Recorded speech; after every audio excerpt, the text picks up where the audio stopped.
Il faut savoir que les nominés pour le prix Nobel de la paix 2009 figuraient déjà sur la liste du jury le 1er février 2009, soit 12 jours seulement après l'accès de M. Obama à la présidence. Un prix prématuré qui a ouvert la voie aux critiques et une période minissime pour établir la paix au sein de son pays, encore moins pour résoudre les conflits dans le monde. À la minute même où je vous parle, des innocents civils continuent à essuyer les bombardements intelligents américains tant au Pakistan ou en Afghanistan. Et d'autres tombent par dizaines, toujours par la faute des Américains. Et comme cela ne suffisait pas, notre cher prix Nobel de la paix 2009 s'apprête à envoyer 30 000 soldats supplémentaires. Oui, 30 000 soldats supplémentaires en Afghanistan. Monsieur Barack Obama investit dans la guerre plutôt que dans la paix. Car ces sommes colossales que nécessitent ces soldats, ces sommes, mesdames et messieurs, ne résoudraient-elles pas les problèmes de la famine, de la précarité dans bon nombre de coins du monde? N'avancerait-elle pas la recherche de vaccins contre les maladies incurables qui déciment des milliers, voire des millions d'individus de par le monde? Soyons clairs, le prix Nobel de la paix a été un cadeau empoisonné, une peau de banane adressée à l'homme le plus puissant de la Terre pour entraver ses actions à la recherche de la paix. Dorénavant, ce dernier se retrouve les mains liées par ces distinctions au point de ne plus pouvoir agir avec fermeté contre les vrais ennemis de la paix, où qu'ils soient et quels qu'ils soient. Chers camarades, si les discours de M. Obama, vous impressionnent à ce point, il faudrait mieux lui décerner le prix Nobel de la littérature. Quant aux intentions, le prix Nobel des bonnes intentions. Merci.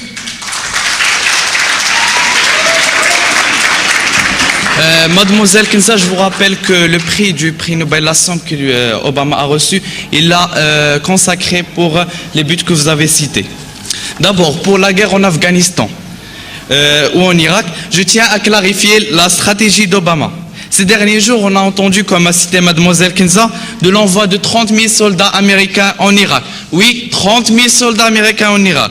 Ceci s'inscrit dans l'approche ACM, dit action civilo-militaire. Cette action consiste, au cours même d'un conflit, dans un pays, à contribuer à reconstruire le pays ou maintenir la paix. Donc, elle a pour but offrir des solutions alternatives à l'emploi de la force, coopérer au rétablissement des fonctions vitales d'un pays. Je vous rappelle que les États-Unis étaient en Irak pendant à peu près 8 ans. Remise en état des infrastructures et des services. Restauration des fonctions gouvernementales et administratives dans un premier temps et relais progressif à des autorités civiles. Rappelez-vous du Vietnam, ou plutôt du drame du Vietnam. Ce que vise Obama est un retrait non précipité, mais surtout en qualité.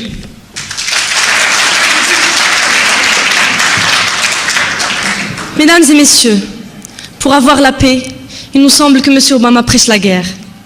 Les jeunes Afghans aujourd'hui, mesdames et messieurs, âgés de 30 ans, n'ont jamais mieux connu d'autres que la barbarie de la guerre. Privés de leurs droits élémentaires à la dignité, à une vie ne serait-ce qu'humaine, nous avions espéré l'espace d'un moment, utopique peut-être, que cette jeunesse, sacrifiée à l'autel des intérêts des grandes puissances, pourrait peut-être avoir enfin le droit de vivre une vie digne. Or, mesdames et messieurs, alors même où nous débattons du ridicule prix Nobel de la paix, M. Obama envisage d'envoyer 30 000 nouveaux soldats, frais et pimpants, qui s'apprêtent à rejoindre la présence déjà lourde sur le terrain. Ainsi, donc non seulement la boucherie héroïque, pour paraphraser Voltaire, ne prendra pas fin, mais il semblerait, au grand désarroi de tous ceux qui œuvrent pour la paix, qu'elle se poursuit, s'intensifie et prend un nouveau visage, plus hypocrite certes, mais non moins signifiante. Merci.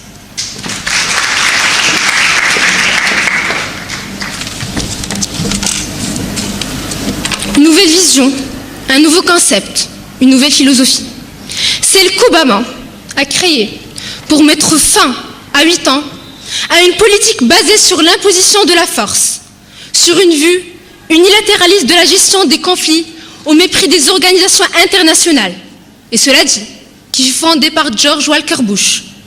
Face à cette vision, le leader actuel de la plus grande puissance du monde ouvre la voie vers une vision multilatéraliste et conciliante, en nous invitant à une plus grande détente internationale. Cette vision est en train de porter ses fruits. Et pour faire aboutir une diplomatie de longue haleine, il faut être patient. Rien que pour ce changement en matière de politique étrangère comme président des États-Unis, Barack Obama hérite le prix Nobel de la paix cette année, qui vient, à point nommé, pour l'aider, le soutenir dans sa rénovation radicale. Mesdames et messieurs, ajoutons par ailleurs que l'on ne soit pas d'accord avec la guerre en Afghanistan, en Irak ou ailleurs est une chose, mais faire porter le chapeau du méchant à Obama, qui n'a fait qu'hériter de cette situation de Bush, en est une autre.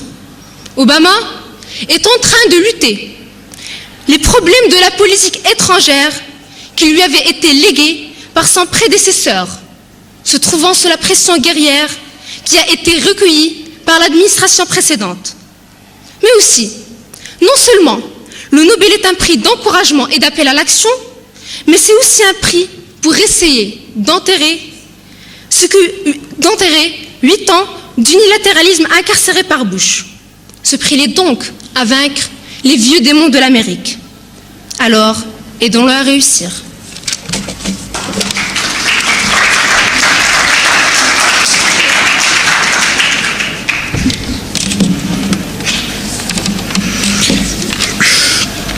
Au terme d'environ 3 mois, après avoir reçu le désormais légendaire prix Nobel de la paix, il est temps de faire le bilan.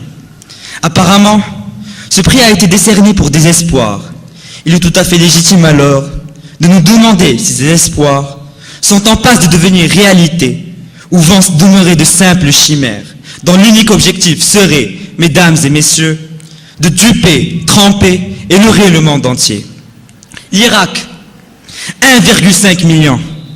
1,5 million. Non, il ne s'agit pas de la somme à gagner au prochain loto, mesdames et messieurs. Il s'agit d'un décompte macabre, celui du nombre de victimes en Irak depuis l'agression illégale contre ce dernier en 2003. Là encore, à l'instar de l'Afghanistan, nos espoirs ont fondu comme neige au soleil.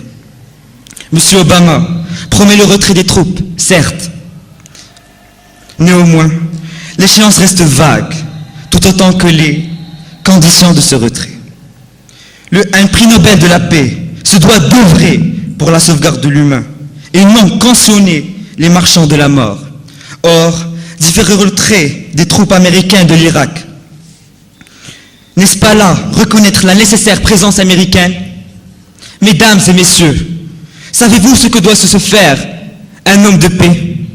Un homme de paix se doit de reconnaître que l'agression de l'Irak ne fut pas une simple erreur stratégique, comme il l'a si sottement énoncé, mais bien une erreur humaine. Un choix qui donnait la priorité aux intérêts hégémoniques des États-Unis, et ce, quel que soit le prix à payer pour les civils irakiens. Est-il nécessaire de rappeler que cette agression de l'Irak aura fait 5 fois plus de victimes que Saddam Hussein en aurait fait en 23 ans de dictature? Est-il nécessaire de rappeler la désolation actuelle de l'Irak, la ruine totale d'un pays autrefois prospère malgré la dictature de Saddam Hussein? Devons-nous nous contenter d'une chimérique promesse de retrait?